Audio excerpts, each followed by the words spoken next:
आज के प्रोग्राम के चीफ गेस्ट 13 बटालियन सीआरपीएफ की कमांडेंट मैडम कमल सिसोदिया पधार चुके हैं।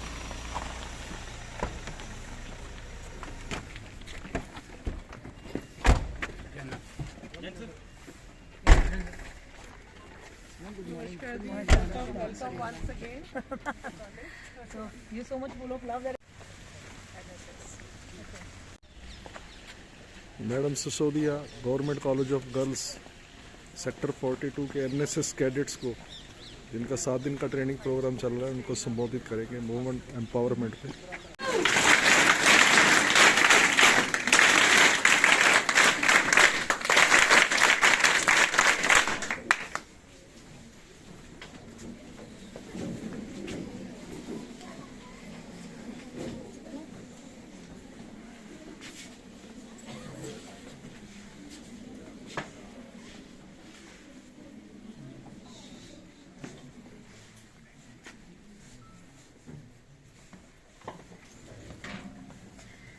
Namaste, Sat Shri Akal, Adab, and good morning to all NSS volunteers, college authorities, Rotary Club, and our speaker for the day, Srimati Kamal Sisodia ma'am. A voice louder and asking for our rights, we have all gathered here today to listen to one of the most enriching, empowering, and motivating speakers I have ever heard in my life. Before we begin, I would like to request Principal Professor Dr. Nisha Agarwal, Postgraduate Government College for Girls, Sector 42, Chandigarh, to welcome Srimati Kamal Sisodia ma'am with class.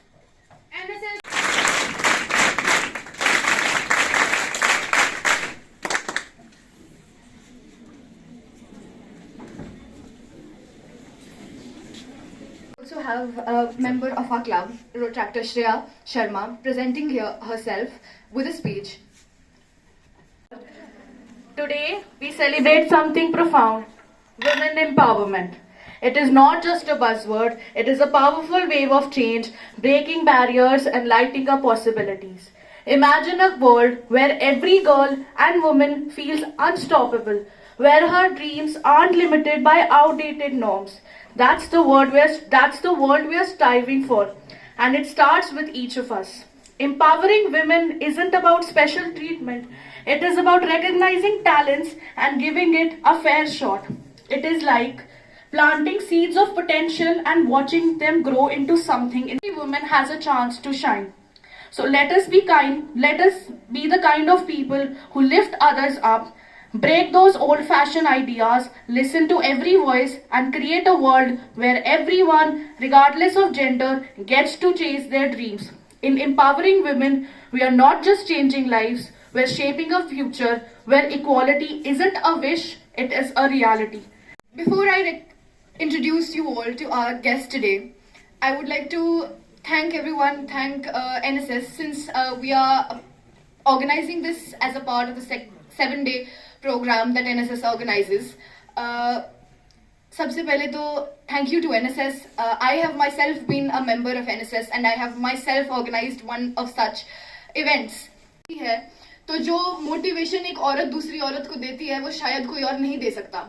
And I think every woman who is sitting here, every female that sits here knows that the motivation that the woman sitting next to her will give her, nobody else can give to her. Ma'am को introduce करने से पहले मैं इस room में सारी लड़कियों का जोश देखना चाहूंगी. Can we please say good morning once? Good morning! I have also studied in a co-ed school. Okay. Good morning,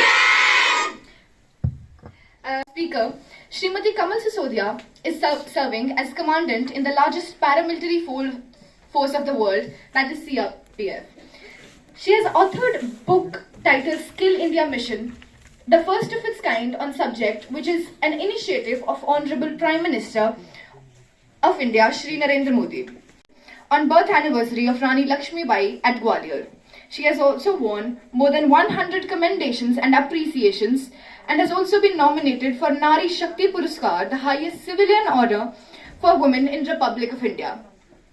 She has received Mahatma Gandhi Seva Award, Jodhabhai Nari Shakti Puruskar, Maharani Padmini Child Welfare Award, Maharaja Hari Singh Lifetime Achievement Award, Women of Worth Award, Commendation by to Police Work, Public Relationships, Environmental Conservation Awards, Motivation Icon Award, Society Changer Award, Symbol of Honor by Cabinet Minister of Haryana, Rashtriya Raksha Samman, and Life Saving Award.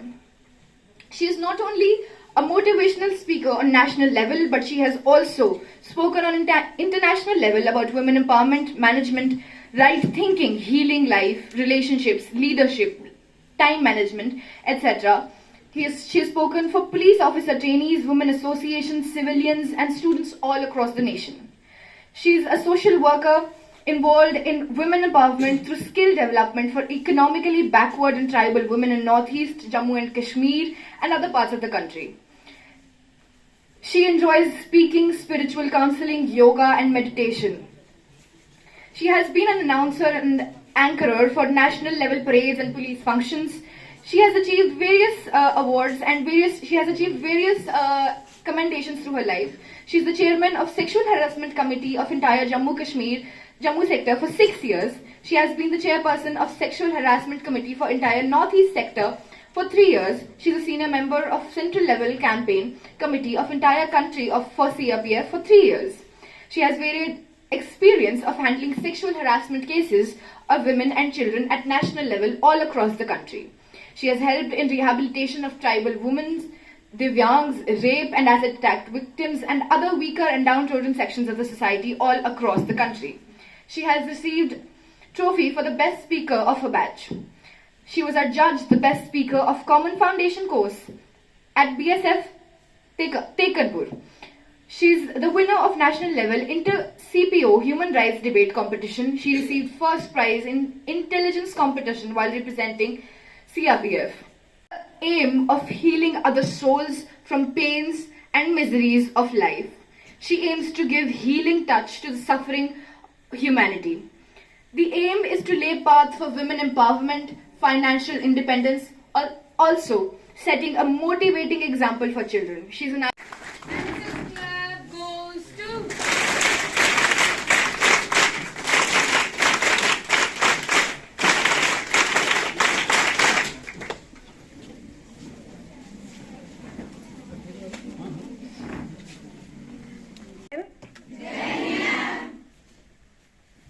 इतनी सारी लड़कियां और अपने राष्ट्र की जो जय बोल रही हैं, बहुत ही अलग आवाज में बोल रही हैं।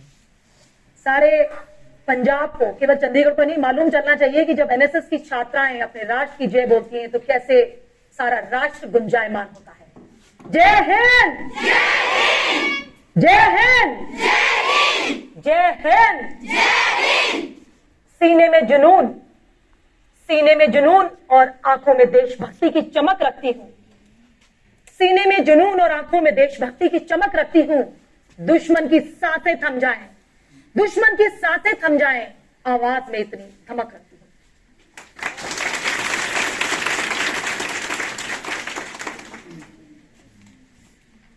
मैं कमल सिसोदिया आज यहां रिप्रेजेंट कर रही हूं नारी शक्ति को, और आज का जो सब्जेक्ट है वो भी है नारी शक्ति, वुमेन एम्पावरमेंट। मुझ में आप देख सकते हैं भारत की उस बेटी को जो किसी दूर दराज के एक छोटे से गांव, एक प्रांत, एक ऐसे कस्बे से शुरुआत करती है अपने जीवन की यात्रा को, और आज राष्ट्र के कोने कोने में गुंजायमान कर रही है, लहरा रही है नारी शक्ति का परचम। मैं मात्र एक मिसाल हूं, एक रिप्रेजेंटेशन हूं हर उस भारत की बेटी की जिसको मैं चाहती हूं कि इस राष्ट्र में, इस विश्व में फक्र के साथ अपने इस मस्तक को ऊंचा करके भारत की बेटी होने का एक ऐसा मिसाल कायम कर सके जिससे सारा विश्व नाच कर सके। तो प्रश्न ये उठता है कि ये वुमेन एम्पावरमेंट है क्या, और वुमेन एम्पावरमेंट की आवश्यकता क्या है, क्यों हमें वुमेन एम्पावरमेंट की बात करनी पड़ रही है। इसकी शुरुआत होती है बहुत पहले से, जब कभी इस विश्व की संरचना हुई होगी। हम सब जानते हैं कि जो हमारे पूर्वज रहे हैं वो हंटर्स थे। आज भी अगर आप अंडमान निकोबार आइलैंड्स में जाएंगे तो आपको जारवा ट्राइब मिलेगा, जहां पे आज भी नग्न अवस्था में स्त्री और पुरुष रहते हैं और वो हमारे पूर्वज रहे हैं, तो उस समय से ही ये जो भेदभाव था स्त्री और पुरुष के बीच में, वहां से इसका प्रारंभ हुआ। सृष्टि ने मसल पावर दी पुरुषों को, तो उन्होंने हंटिंग वाला कार्य ले लिया, यानी कि भोजन एकत्रित करने का, और जो कार्य था कि भोजन को बनाना पकाना, वो स्त्रियों को दे दिया। और जिसके पास रिसोर्सेस थे, उसके पास पावर थी, शक्ति थी, तो उसी ने धीरे धीरे अपना वर्चस्व कायम करना शुरू कर दिया। और अगर गहराई से इस बात को आप देखें और समझे तो बात बढ़ती गई और धीरे धीरे समाज में कुछ कुप्रथाओं ने जन्म लेना शुरू कर दिया। ये वही भारत है, ये वही राष्ट्र है जहां पे कभी ये कहा जाता था, यत्र नार्यस्तु पूज्यन्ते रमन्ते तत्र देवता। यत्र नार्यस्तु पूज्यन्ते रमन्ते तत्र देवता, जहां नारियों की पूजा होती है। किसके आगे? अगर उसे विद्या चाहिए तो किससे मांगता है? शक्ति चाहिए तो किससे मांगता है? और धन चाहिए, तीनों कौन है? देवियां, नारी। हाथ में कटोरा लेकर, या आप कह सकते हैं कि प्रार्थना करके, अर्चना करके वो नारी को प्रसन्न करता है। इसीलिए ये परंपरा रही है कि यत्र नार्यस्तु पूज्यन्ते रमन्ते तत्र देवता। लेकिन इसके बावजूद भी क्या हुआ उस भारत में? रामायण और महाभारत किसी से छिपी नहीं है। द्रौपदी को, एक नारी को, एक स्त्री को जुए में दांव पे लगा दिया गया। क्यों? क्योंकि उसे एक वस्तु समझा जाता है। आज भी एक स्त्री को केवल एक प्रॉपर्टी समझा जाता है। पति की या आपका खुद का भी कोई वजूद है? केवल उसे एक प्रॉपर्टी समझ करके जुए पे दांव पे लगा दिया उसके पति ने, 5 पतियों ने। तो मैं कहती हूं कि उस टाइम में तो श्री कृष्ण ने उसका चीरहरण रोक लिया, लेकिन आज के दौर में द्रौपदी, केशव नहीं आएंगे तुझे बचाने, तुझे शस्त्र धारण करना होगा, तुझे शस्त्र धारण करना ही होगा, क्योंकि स्वयं की जो रक्षा करनी है वो हमें स्वयं करनी है।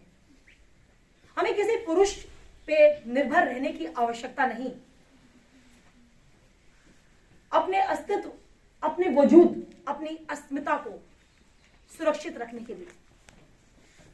I hope you are all understanding what I am saying. Yes. I don't think any woman today requires a man to protect her. We don't. We are not properties. We are individual entities. We have our own existence. सिर्फ शरीर के 2 inch के हिस्से का ही तो केवल फर्क है तो हम सब इंसान ना। लेकिन उसके बावजूद भी आज भी हमें वुमेन एम्पावरमेंट की बात क्यों करनी पड़ती है? क्योंकि कहीं ना कहीं जो शक्ति हमारे पास थी वो हमसे छीन ली गई है। इस समाज ने हमें शक्ति विहीन करने का हर भरसक प्रयास किया, और ये सब जानते भी हैं, समझते भी हैं। आज भी पुरुष स्त्री को अपने पैरों की जूती मानता है। आप सब जानती हो, जब आप पैदा होते हो, उसके बाद बड़े होते हो, तो पेरेंट्स क्या चाहते हैं कि जल्दी से पढ़ लिख जाए, अच्छे कॉलेज में जाए, इसके बाद इसकी शादी हो जाए तो इसका पति अपने आप इसको संभालेगा। और पति चाहता है कि घर का खाना भी बना दे, बच्चे भी पैदा करे, बच्चों को बड़ा भी करे, और साथ साथ क्योंकि टाइम थोड़ा चेंज हो गया है तो कुछ पैसे भी कमा के उसको लेके दे दे। तो हर तरह से किसी ना किसी रूप में स्त्री का इस्तेमाल ही होता आया है। आज हम इस ऐसे समाज में रह रहे हैं, इस ऐसे राष्ट्र में रह रहे हैं जहां पे जो सर्वोच्च लोकतंत्र है इस सारे विश्व में, भारत, जिसकी राष्ट्रपति, उनका नाम आप जानते हैं? बताएं। जिनकी राष्ट्रपति एक महिला है, लेकिन हम वर्ड क्या इस्तेमाल कर रहे हैं? राष्ट्रपति कोई नहीं बोलता, राष्ट्रपति, क्योंकि शुरू से ही ये पुरुष प्रधान समाज रहा है। तो हमारी राष्ट्रपति यानी president of India, she is a women. There are so many big posts on which the women are sitting on today's date, but still, has anything changed a lot? कुछ बहुत ज्यादा बदला है क्या इस समाज में? क्या आज भी आपको रात को अकेले निकलने की आजादी है?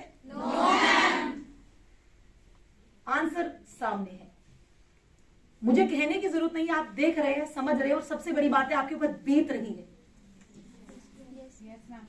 एक ऐसा राष्ट्र जिसकी बेटी कल्पना चावला स्पेस में होके आ गई, जहां पे प्राइम मिनिस्टर, प्रेसिडेंट भी महिलाएं हैं, जहां पे किरण बेदी जैसी आईपीएस ऑफिसर्स रही, और कितने सारे महिला अधिकारी हैं आज की डेट में, सब कुछ है, लेकिन फिर भी समाज में उतना ज्यादा परिवर्तन नहीं आया।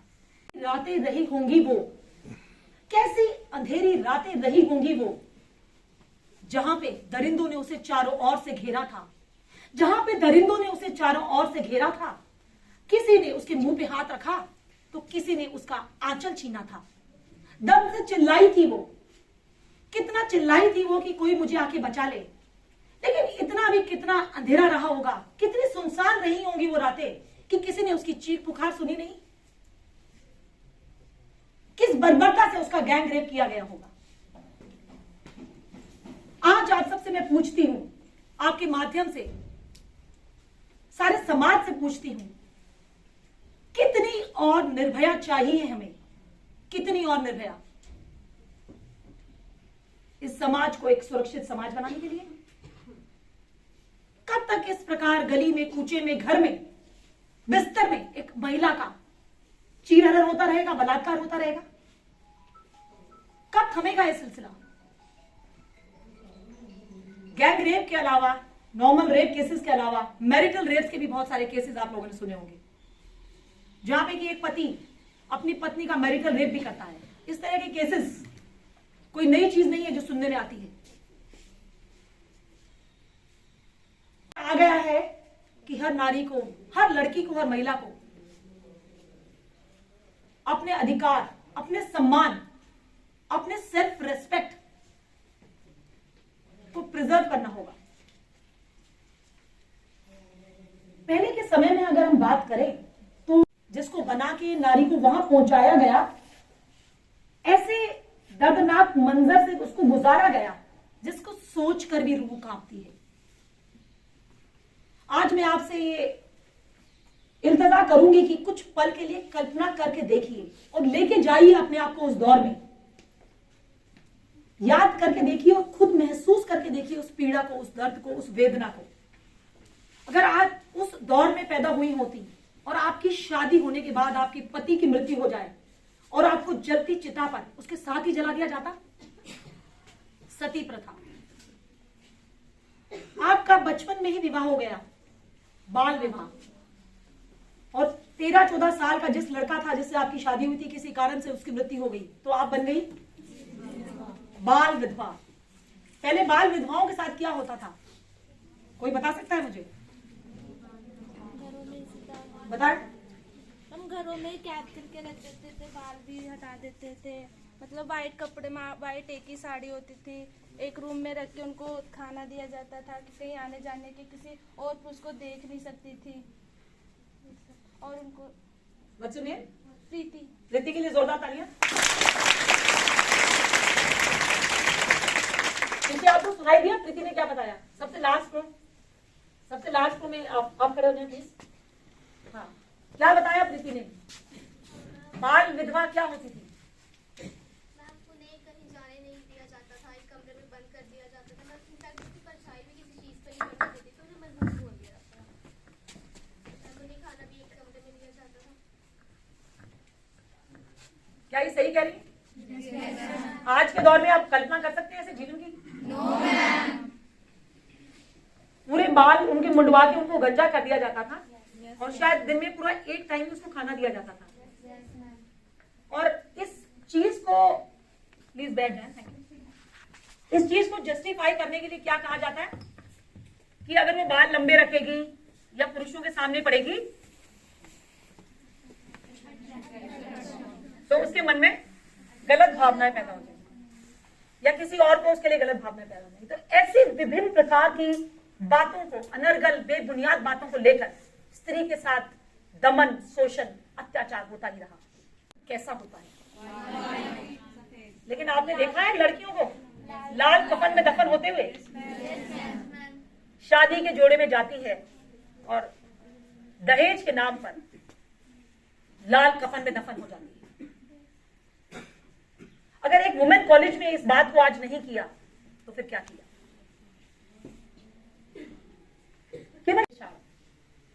घर से जब निकलती है, बहुत सी लड़कियां यहाँ पे शायद जो चंडीगढ़ और पंजाब से नहीं होंगी, किसी अन्य राज्य से आई होंगी, तो क्या अकेली आई होंगी? कौन आता है साथ में?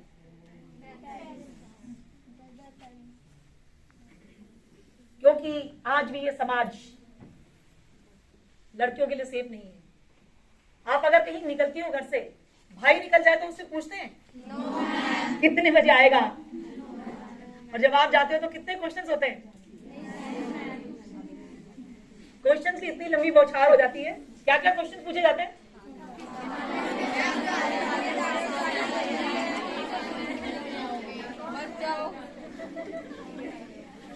क्यों जा रहे हो, कहाँ जा रहे हो, कब आओगे, किसके साथ जा रहे हो? किसके साथ जा रहे हो? बॉयफ्रेंड के साथ जा रही हो कि गर्लफ्रेंड के साथ जा रही हो? तो आपको बॉयफ्रेंड भी रखना अलाउड नहीं है। हम लोग उस मिडिल क्लास फैमिली से आते हैं जहाँ पे अगर टी शर्ट हमारी पुरानी हो जाए तो उसको पोंछा बना दिया जाता है। अगर कबाड़ी वाला आता है तो उसको कबाड़ी को सामान देकर के उससे कप खरीद लिए जाते हैं। और मतलब पेरेंट्स को हगिंग करना तो बहुत दूर की बात होती है। ऐसा होता है ना, पापा तो कभी बेटी को बड़ी हो गई है भाई, तू गले नहीं लगा सकते, बेटा गले लग सकता है, आप नहीं लग सकती।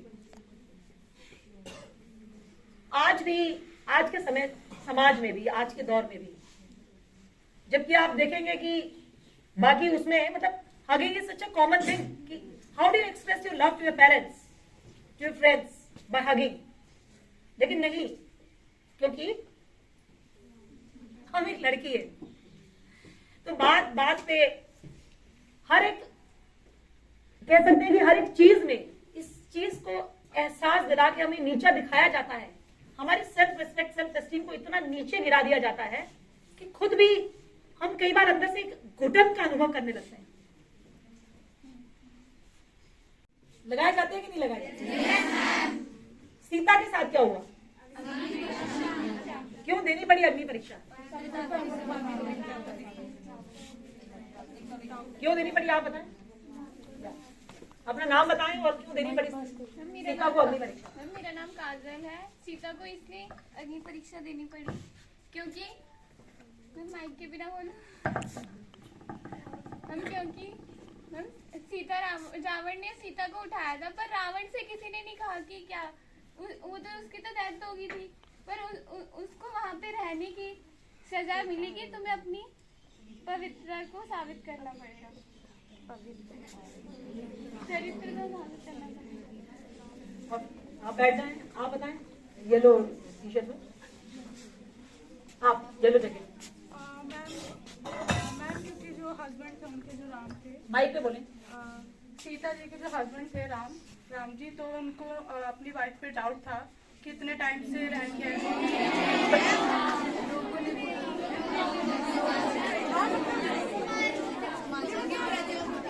मतलब लोगों को भी था, पर हस्बैंड को भी तब सपोर्ट करना चाहिए था। बाहर के लोग तो कुछ भी बोलते हैं, पर उसके हस्बैंड ने भी हाँ में हाथ मिलाई दी थी। तो ठीक है। और किसके कहने से उसको वनवास भेजा गया था बाद में?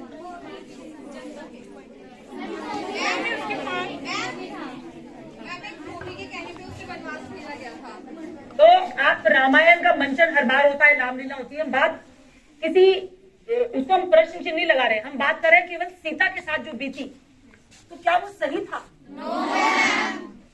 क्या ऐसा होना चाहिए था? सीता को जो जनक पुत्री कहते हैं, कितने अच्छे परिवार से वो थी, कितना अच्छा जीवन था उसके पिता जनक के साथ, कितने आनंद में जीवन जी रही थी वो। लेकिन जब उसका विवाह हुआ तो क्या हुआ? मैम उनकी शादी से पहले उन्हें वनवास जाना पड़ा। फिर जब वो वहां से आए, उन्होंने लंका में भी अग्नि परीक्षा दी, पर फिर जब वो वापस आए तो मतलब राम जी ने देखा कि एक धोबे की जो वाइफ थी वो रात भर किसी रीजन की वजह से बाहर थी, मतलब बारिश वगैरह हो रही थी, तो वो अपनी बहन के घर रुक गई थी। तो उन्होंने देखा कि जो वो धोबी वो अपनी वाइफ को कह रहा था कि मैं राम जी नहीं हूँ जो लंका में भी अपनी वाइफ को इतने साल रही, वो उसके बावजूद भी उसे एक्सेप्ट कर लूं। तो कहीं ना कहीं राम जी ने अपने मतलब उन्हें कहा जाता है कि वो मर्यादा पुरुषोत्तम राम है, तो उन्होंने अपनी मर्यादा को रखने के लिए उन्हें भेजा।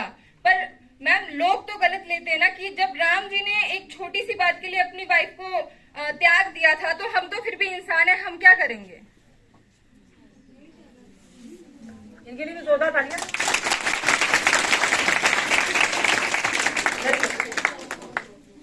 तो रामायण महाभारत सभी बी.आर. चोपड़ा का जब ब्लैक एंड व्हाइट टेलीविजन हुआ करता था, टीवी पे आती थी, सब देखते थे, लेकिन उससे मेरा सबसे अनुरोध रहेगा कि अपने अपने मोबाइल को प्लीज स्विच ऑफ रखें या साइलेंट रखें। तो उससे हम एज अ महिला कुछ कंक्लूजन अगर निकाल सकते हैं, कुछ डिराइव कर सकते हैं, कुछ सीख सकते हैं, तो शायद उसकी सार्थकता ज्यादा हो। हमने अभी माता सीता के जीवन को डिस्कस किया। आज भी जब रामायण का मंचन होता है और वो धरती में समा जाती है तो लोग तालियां बजाते हैं, लेकिन कल्पना करके देखिए, सोच के देखिए कि अगर आप खुद सीता होती, और क्या गारंटी है कि जो पुरुष है, आज पुरुष का जन्म जिसको मिला है, क्या कल वो दोबारा नारी बन के पैदा नहीं होगा? ये तो केवल एक चोला है। अंदर की आत्मा आज इस शरीर में है, कल किसी और शरीर में होगी, आज स्त्री है, कल पुरुष होगी। तो जो पुरुष होने पे इतना अभिमान करते हैं, अगर वही कभी सीता बन के पैदा होते तो समझते हो सीता की वेदना को। जिस स्त्री से उसके चरित्र का प्रमाण मांगा जाए, जिसको अपने चरित्र को प्रूव करने के लिए अग्नि परीक्षा देनी पड़ेगी, अगर वो धरती में नहीं समाएगी तो क्या करेगी? क्या करेगी? वो क्यों नहीं समाएगी धरती में? क्यों रहेगी ऐसे पुरुष के साथ जो उसके चरित्र पे प्रश्न चिन्ह और लांछन लगाता है? क्या होता है ये चरित्र? क्यों एक चरित्र को एक स्त्री के साथ ही क्यों जोड़ा जाता है? जब उसकी शादी होती है तो लंबा सा एक सिंदूर लगा दिया जाता है गले में, उसके सांसों को तार को घोटने के लिए एक मंगलसूत्र पहना दिया जाता है, ताकि समाज को ये पता चल जाए कि ये पुरुष के पास क्या पहचान होती है शादी के बाद। कैसे पता चलेगा कि वो विवाहित है कि अविवाहित है? क्योंकि एक पुरुष प्रधान समाज है। कौन मांगता है उससे उसकी अग्नि परीक्षा? कितने पुरुष हैं जिनका इतिहास में कभी अग्नि परीक्षा हुई और चरित्र की परीक्षा रही?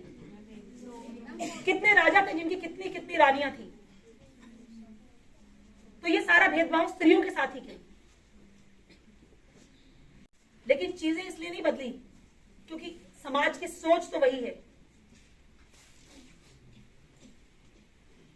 समय आ गया है उस सोच को बदलने का। समाज कब बदलेगा? जब सोच बदलेगी। इसीलिए किसी ने बहुत खूब कहा है कि सोच को बदलिए सितारे बदल जाएंगे, सोच को बदलिए सितारे बदल जाएंगे, नजर को बदलिए नजारे बदल जाएंगे। कश्तियां बदलने की जरूरत नहीं, कश्तियां बदलने की जरूरत नहीं मेरे दोस्त, केवल दिशाएं बदलिए, मंजिलें खुद ब खुद मिल जाएंगी, मंजिलें खुद ब खुद मिल जाएंगी।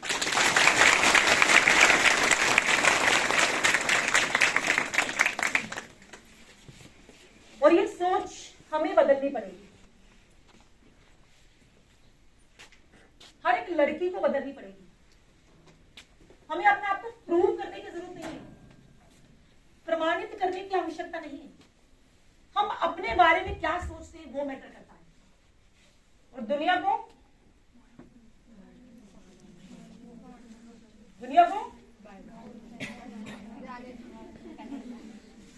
क्योंकि आप कितना भी अच्छा कुछ कर लो, आपने सुना होगा कि कुछ तो लोग कहेंगे। बहुत अच्छा लग रहा है जब आप साथ साथ बातें कर रही हैं, तो मजा आ रहा है। मजा आ रहा है कि नहीं आ रहा है? yes, कुछ लोगों को थोड़ा ज्यादा आ रहा है, कुछ को शायद कम आ रहा है। मजा आ रहा है कि नहीं आ रहा है? yes, क्या बंद कर दे लेक्चर? no, हम ये देखेंगे कि we are now got 3 teams with us, team A, team B and team C. तो लास्ट में हम डिक्लेयर करेंगे कि किस टीम ने ज्यादा जोश और खरोश के साथ पार्टिसिपेशन किया, किसकी तालियां और रिस्पॉन्स ज्यादा था। तो then we will request principal ma'am to obviously honor the team. तो team A, let us see your voice now. तो आप लोगों में मैं पूछूंगी तो आप लोग बोलेंगे यस सर, राइट? तो तीनों बोलेंगे, देखते हैं किसका जोश ज्यादा है। टीम ए, इंस्पेक्टर साहब भी आपके साथ शामिल हो गए। चलिए, you can consider him as a part of the team. Team B, yes sir. Team C, yes sir. I think principal ma'am will take a call on this. बाकी हम लेक्चर में आपके पार्टिसिपेशन को देखें। अब आप देखिए, आप खिलखिला के हंस रहे हैं, तो कैसा लग रहा है?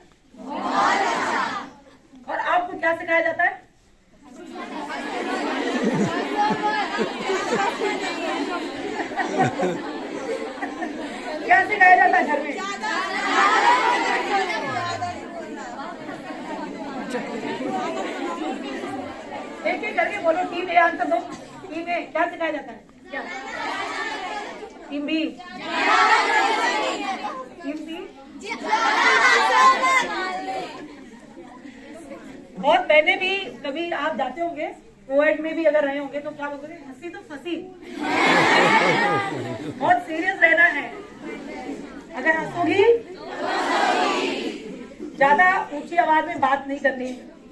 बैठना है तो पैर पे पैर रख के बैठना है, पैर खोल के नहीं खड़ी हो सकती, है ना? ऐसे कपड़े पहनने हैं, ये करना है, वो करना है। क्यों? क्योंकि हम तो लेकिन जब हम हंसते हैं तो हमें कितना अच्छा लगता है। तो क्या हम औरों को दिखाने के लिए हंसते हैं? किसके लिए?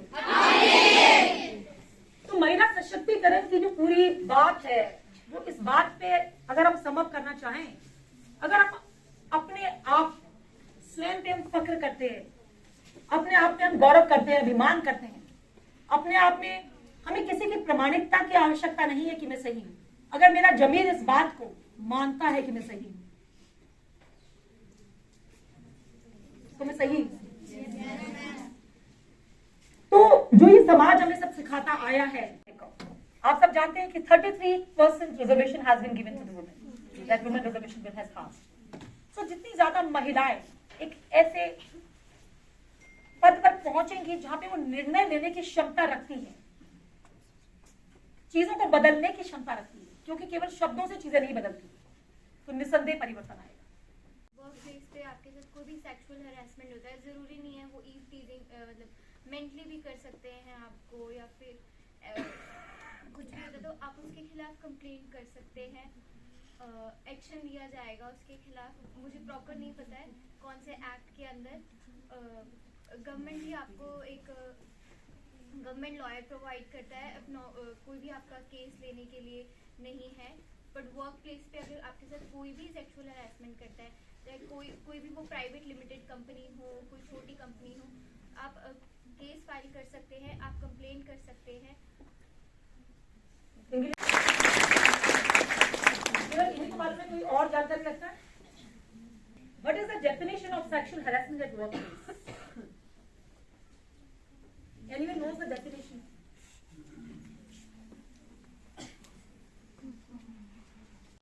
वो समय आएगा जब आप अलग अलग स्थानों पे जाएंगे, जॉब्स करेंगे, चाहे वो प्राइवेट सेक्टर या पब्लिक सेक्टर हो, तो आपको ये बेसिक चीज कम से कम मालूम होनी चाहिए।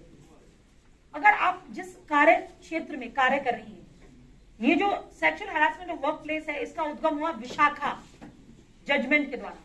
तो जो विशाखा केस था, भंवरी देवी का वो केस था, वो खेत में कार्य कर रही थी, यानी कि she was a labour eight field labour थी, और वहां पे उसके साथ गैंग रेप हुआ था। तो भंवरी देवी का जो ये केस हुआ, उसके पश्चात विशाखा जजमेंट आया, और तब ये आवश्यकता महसूस की गई कि जहां पे स्त्री, एक महिला कार्य करती है, वहां पे उसको एक सुरक्षित एटमॉस्फेयर देने के लिए, यानी कि वर्क प्लेस पे सेक्सुअल हैरेसमेंट को प्रिवेंट करने के लिए किसी कानून की आवश्यकता है। तो बहुत सी चीजें आई, और लास्ट में कौन से साल में एक एक्ट बना, ये आपको जानकारी नहीं है, तो मैं आपको जानकारी दे दूं। 2013 में sexual harassment of women at work place act बना है, जिसमें आपको डेफिनेशन की अगर मैं बात करूं तो इतना आपको मालूम होना चाहिए कि अगर कोई आपका रेप करता है तो केवल वही आपकी सेक्सुअल हैरेसमेंट नहीं है, उसके अंदर बहुत छोटी छोटी चीजें भी आती हैं। अगर आपको कोई पोर्नोग्राफी दिखाता है, you all know what is pornography? कोई पोर्नोग्राफी दिखाता है तो वो भी हैरेसमेंट है। कोई इस प्रकार की शब्दावली का इस्तेमाल करता है, कोई ऐसे गंदे जोक्स आपको सुनाता है, कोई डबल मीनिंग बातें इस प्रकार की करता है जो कि एक महिला की अस्मिता के विरुद्ध है, कुछ इस प्रकार की शब्दावली का प्रयोग करता है, कुछ ऐसे जेस्चर्स करता है, कुछ ऐसे इशारे करता है, तो वो भी sexual harassment of women at work place की डेफिनेशन में आता है। और इसका प्रावधान ये है कि हर इंस्टीट्यूट में, फिर चाहे वो सरकारी इंस्टीट्यूट हो या प्राइवेट इंस्टीट्यूट हो, वहां पे एक कमेटी का गठन किया जाता है। और मैं इस नेशनल लेवल कमेटी, जो पूरे भारत की कमेटी थी, उसमें भी मैंने पार्टिसिपेट किया है काफी समय तक, और पूरे सेक्टर की कमेटीज में भी पार्टिसिपेट किया है, और बहुत ही विचित्र प्रकार के केसेस हमारे पास आते थे। एनजीओ मेंबर भी रहती है, और इसकी जो प्रिजाइडिंग ऑफिसर होती है वो एक महिला ही होती है। और जब ये कमेटी निर्णय लेती है तो जो इस प्रकार के कार्य करता है आपके साथ, तो उसके लिए काफी बड़ी बड़ी पनिशमेंट्स हैं, जिसमें कि उसको सेवा से बर्खास्त यानी डिसमिस करने की भी उसमें प्रोविजंस हैं। तो इसी के कारण सेक्सुअल हैरेसमेंट और वर्क प्लेस काफी कम हुआ है। और भी बहुत सारे एक्ट्स हैं, कोई कुछ एक्ट्स जो protection of children from sexual offences, जिसको कि हम पोस्को एक्ट कहते हैं।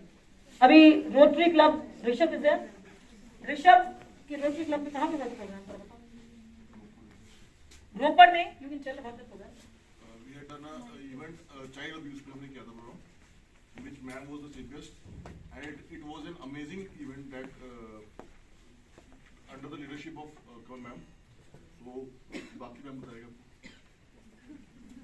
हम बहुत ज्यादा समय को मतलब समय की देखते हुए कमी को बहुत शॉर्ट में इसको टच करेंगे, क्योंकि बात अगर हम करें नॉलेज की बात है तो मैं शायद पूरा दिन भी बात करती रहूं तो कम पड़ेगा, क्योंकि जिंदगी भर ये सब चीजें की हैं।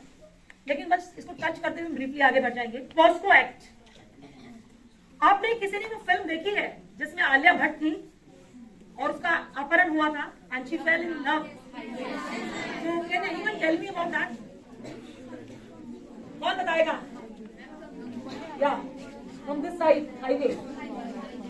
तो उसको चाइल्ड अब्यूज से लिंक करके बताया था क्या हुआ था उसमें? या you please tell the tell.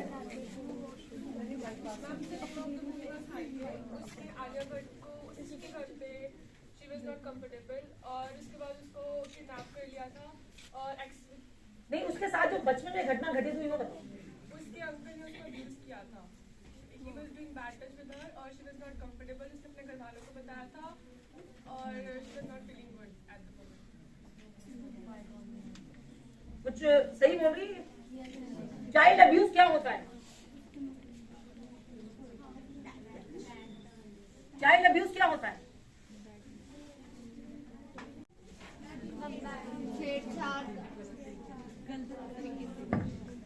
तो चाइल्ड अब्यूज के लिए पॉस्को एक्ट का जो गठन हुआ है, सभी इस दौर से गुजरते हैं। चाहे आप जब छोटी रही होंगी घर में और उसके बाद जब आप स्कूल में भी जाती हैं, तो ये महिलाओं के लिए, लड़कियों के लिए ज्यादा रेलिवेंट रहता है। आज के इस दौर में भी आप जब अखबार के पन्ने उठा के पढ़ती हैं, क्या आपने सुना है कि 2 साल की बच्ची का रेप हुआ? 2 साल, 6 महीने की बच्ची। तो रेप तो सबसे एक एक्सट्रीम फॉर्म ऑफ टॉर्चर है एक महिला के साथ। लेकिन उससे पहले चाइल्ड अब्यूज की डेफिनेशंस में बहुत कुछ आता है। अगर किसी महिला को, किसी बच्ची को, हम जब चाइल्ड अब्यूज की बात कर रहे हैं, गलत तरीके से टच किया जाए, and we all know what are the private parts, when she is touched there, when misbehave is done with her, she is abused, and you have heard such cases जहाँ छोटी छोटी बच्चियां, जहाँ पे केसेस आपने सुने होंगे कि बस के कंडक्टर्स, बस के ड्राइवर्स, हाउसकीपर्स, मेड्स, तो इस प्रकार का जो अब्यूज होता है बच्चियों के साथ, तो सोचिए कि जिंदगी भर के लिए। मेरे साथ हमने अभी जब लास्ट इवेंट पे हम थे ऋषभ के साथ में, तो वहां पे जो एक हमारे साथ लेडी आई हुई थी, Rishabh, there was some lady with us, I think she was a legal expert और something. She shared this with us कि when she underwent child abuse during her childhood, उसके बाद वो आज तक उसने जीवन में कभी शादी ही नहीं की, क्योंकि उसके मानस पटल पे इतने गहरे घाव जो बचपन में लग गए, तो सारे पुरुष समाज से वो नफरत करने लगी। सब चीजें रखनी चाहिए कि हमें कहाँ हेल्प मिल सकती है। What's her name? Neha. Clapping for her. ये बिल्कुल सही इन्होंने बात को समझा कि awareness and knowledge is the power. अगर हमें मालूम ही नहीं है कि हमारे साथ गलत हो रहा है, तो हम गलत होने देंगे। तो पहली चीज है हमें जानकारी। तो अभी तो मेरा पूरा ये लेक्चर था, ये एक इंटरेक्टिव सेशन था, उसका पर्पस ये था आपको समझाना कि गलत क्या था, क्या है। और अब जो इसका सेकंड पार्ट है कि कैसे उसको अपने आप को बचाना। तो बिल्कुल सही आपने बोला कि पहले अवेयरनेस, और आजकल यूट्यूब पे, गूगल पे सब चीजों के बारे में जानकारी भरमार है, बेशुमार है। तो ये आवश्यक है कि हम अपनी जानकारी को बढ़ाएं, अपने राइट्स को लेकर हम सजग रहें, रूल्स एक्ट्स की नॉलेज हो, क्योंकि जब तक कुछ घटित नहीं होता है तब तक तो ठीक है, लेकिन क्या गारंटी है कि नहीं होगा? आप अखबार में देखती हो, किसी और लड़की का नाम सुनती हो, कल को अगर आपका नाम हुआ तो हो सकता है? चांसेस है? किसी वक्त कहीं भी कुछ भी किसी के साथ हो सकता है, तो जानकारी ही बचाव है। पहला अच्छा लगा जो इसने आंसर दिया। और सेकंड है कि खुद को सशक्त बनाना। अगर अपनी बात करें तो दिल्ली में आज से सोचो आप कितने साल पहले जब मुझे मेरे बर्थडे पे गिफ्ट देने की बात आई, तो आप लोग सोचते होंगे कि अगर कुछ आपको 2 व्हीलर चाहिए तो मम्मी पापा क्या गिफ्ट देंगे आपको? क्या देंगे? पक्का? टीममेट एक्टिवा ही देंगे। क्यों? पेरेंट्स को पता होता है कि मेरे बच्चे, पेरेंट्स को ये खुद ही पता होता है कि मेरे बच्चे को क्या चाहिए। वो लाइक कि कहते मैं गर्ल हूँ, मुझे एक्टिवा का शौक नहीं है, मुझे बाइक का शौक है, या लाइक मुझे बुलेट का। हमारे जरूरी नहीं है कि गर्ल हूँ मुझे एक्टिवा ही पसंद है। आपको क्या पता किसी और चीज, कोई और चीज पसंद तो वो आपको पेरेंट्स दे सकते हैं। पर normally as team C and A rightly से कि होता क्या है कि आप स्कर्ट्स पहनती हैं, आप साड़ी पहनती हैं, तो इसीलिए जैसे कि you go for Activa, you go for a Kinetic Honda normally, but then I opted for a motorcycle. And I think at that time I was the only girl in Delhi जिसने वहां पे 14-15 साल तक मोटरसाइकिल चलाई। And अभी recently जब हम last time मिले थे तो we had a all women bike expedition of CRPF महिलास, जो कन्याकुमारी, श्रीनगर और नॉर्थ ईस्ट शिलोंग, वहां से बाइक यानी कि रॉयल एनफील्ड मोटरसाइकिल पे आई और कहां पहुंची लास्ट में? केवड़िया में, जिसको हम एकता नगर कहते हैं आज की डेट में, 31 अक्टूबर के दिन राष्ट्रीय एकता का परचम लेकर। तो सारे देश ने, सारे राष्ट्र ने नारी शक्ति को सलाम किया। जहां जहां हमारी महिलाएं गई, महिला बाइकर्स गई, तो सबने जश्न मनाया, चाहे वो वाघा बॉर्डर रहा, चाहे कहीं भी रहा, तो लोगों ने सलाम किया नारी शक्ति को। लेकिन अगर पहले जमाने की आप बात करें, निर्बल के हाथों का श्रृंगार रही ये चूड़ियां, वीरों की गाथा का गुणगान रही है चूड़ियां, वीरों की गाथा का गुणगान रही है चूड़ियां, और जलकर जोहर की ज्वाला अपनाई तो खिलजियों को औकात दिखा गई ये चूड़ियां, तो खिलजियों को औकात दिखा गई।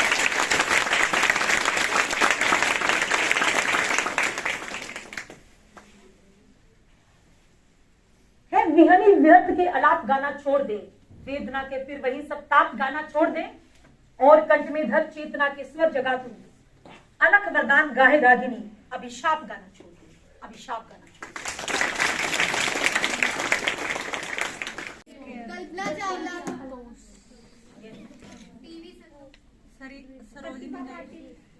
Draupadi Murmu, rapid fire round है, 3 हाथ जाएंगे आपके। सुनीता एंड आपको सोचना पड़ रहा है, मैं एक महसूस हो रहा है कि मैं भी वुमेन कॉलेज से ही पढ़ी हूँ। सो आई एम अ गार्गियन। गार्गी जो है काफी सब जानते हैं विदुषी रही है, तो गार्गी कॉलेज और कमला नेहरू कॉलेज जो दिल्ली के काफी फेमस वुमेन कॉलेज हैं, वहां से हमने कॉलेज किया। तो we were a team of girls, we were a team of girls together. और पेरेंट्स को ये रहता है कि बेटी है तो गर्ल कॉलेज में ज्यादा सुरक्षित रहेगी। कॉलेज हुआ तो क्या बोल दिया? गर्ल्स कॉलेज हो गया तो बीएड कर लो। बीएड क्यों कर लो? प्रिंसिपल मैम ज्यादा बेहतर बता सकेगी, क्योंकि टीचर बनना, प्रिंसिपल बनना सबसे सेफ और इजी प्रोफेशन माना जाता है, क्योंकि उसमें आपका पुरुषों से इंटरेक्शन नहीं होता। तो यही मानसिकता रही है कि या तो डॉक्टर बन जाएगी या टीचर बन जाएगी। तो इसीलिए जब हमने गार्गी कॉलेज से कॉलेज किया तो उसके बाद बीएड करा दिया गया, और बीएड करा के टीचर, और टीचर बनते ही शादी के रिश्तों की लाइन। लेकिन हमें चुनना होता है जीवन में। आप सब मेरी छोटी बहन है, मैं आपको यही बताना चाहूंगी कि choice is always hours.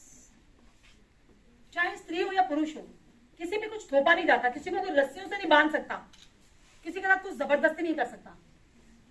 Choice is always ours. So I chose not to become a teacher, I chose to become a police officer.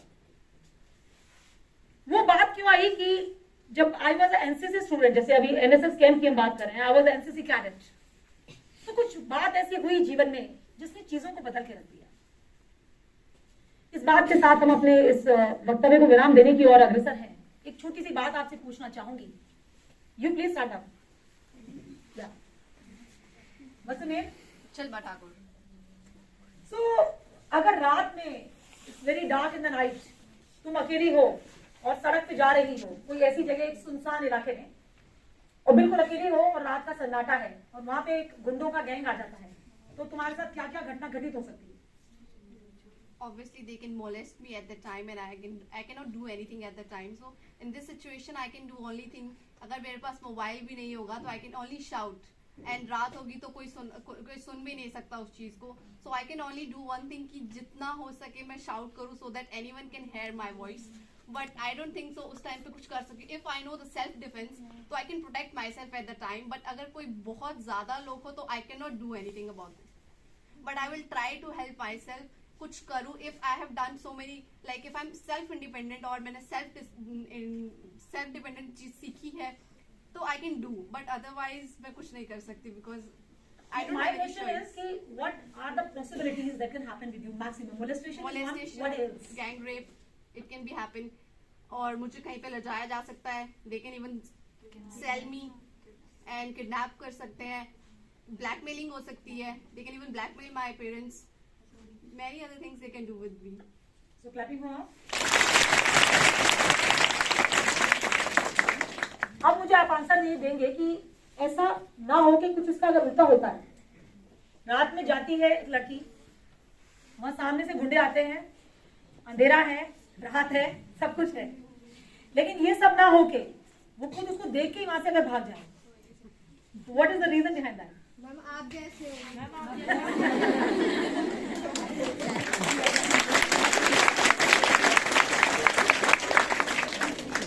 So absolutely, this is what exactly happened because I was wearing a khaki uniform.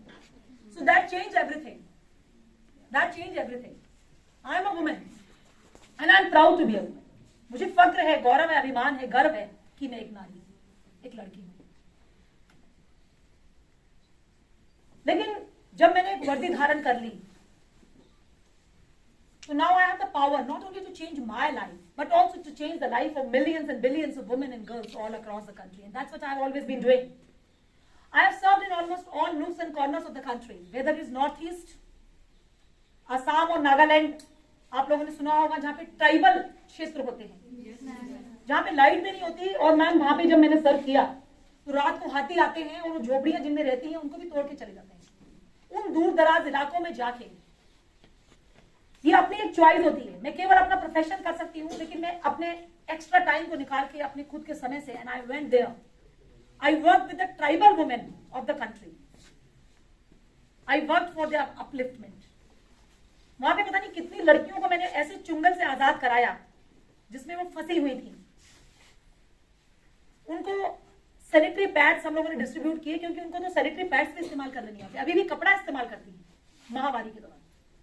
आप सब जानते हो, अगर महामारी हो गई तो मंदिर से बाहर बैठा दो. बहुत सी ऐसी जगह है जहाँ पे ये सब होता है. अगर कोई चीज उस परमात्मा ने, उस ईश्वर ने बनाई है तो क्या वो गलत है? जब हम सब इस संसार में आए थे, हम क्या थे? मनुष्य, इंसान. लेकिन उसके बाद हमें क्या क्या सिखा दिया गया? हिंदू, मुस्लिम, सिख, ईसाई, कास्ट, लड़का लड़की, स्त्री पुरुष, बहुत सी चीजें सिखा सिखा के हमारे दिमाग में फीड कर दी गई.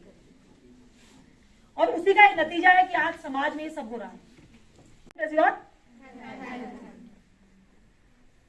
जब शादी हो जाती है तो उसके बाद में आप देख रहे होंगे कि प्रेगनेंसी के वक्त कितनी सारी समस्याएं एक औरत झेलती है. कहा जाता है कि जब वो एक बच्चे को जन्म देती है तो एक नया जीवन खुद उसका होता है, क्योंकि वो मौत के मुंह से ही लड़के वापस आती है. और उसके बाद में अगर आप देखें तो आज ovarian cancer, cervical cancer, breast cancer, fibroids, पता नहीं क्या क्या चीजें हैं जिसको झेलती रहती है. तो इसलिए it's very important for every woman to preserve her health first, because women health is a very, I can say, a basic step for empowerment for women. Because if we are not healthy, और एक ऐसे जीवन के लिए जिसमें कि हम स्वतंत्र होकर सांस ले सके, हमारे को सांस लेने की आजादी हो, हमारी सांस किसी की गुलाम ना हो, हम किसी की प्रॉपर्टी ना हो, हमारा अपना स्वयं का वजूद हो. अगर ऐसा जीवन हम जी सकते हैं तो सही अर्थों में वही नारी सशक्तिकरण है।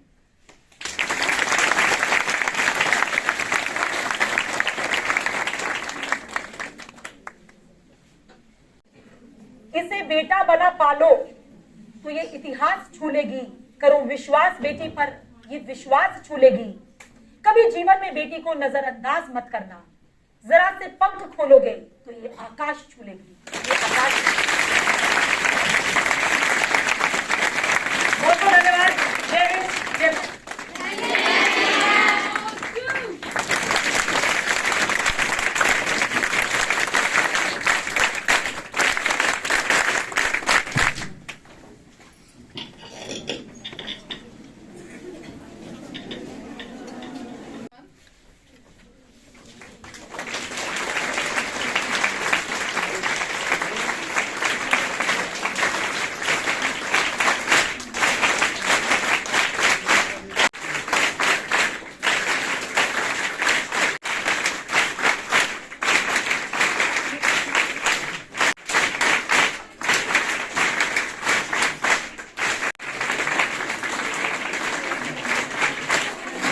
माता की जय।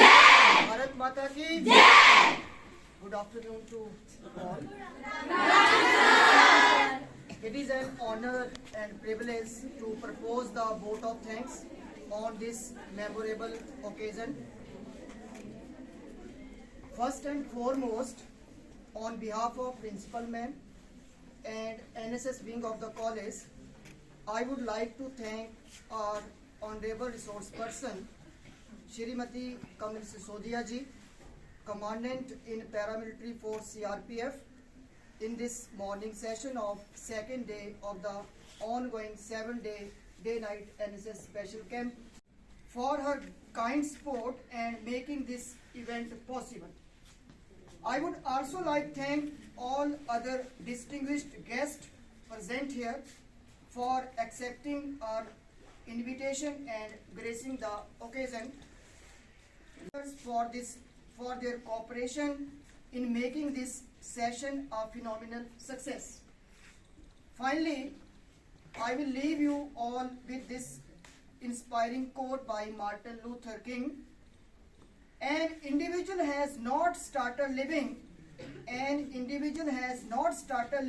until he rises above the confine of his individualistic concern to the broader concern of all humanity. Jai Hind, Jai Bharat.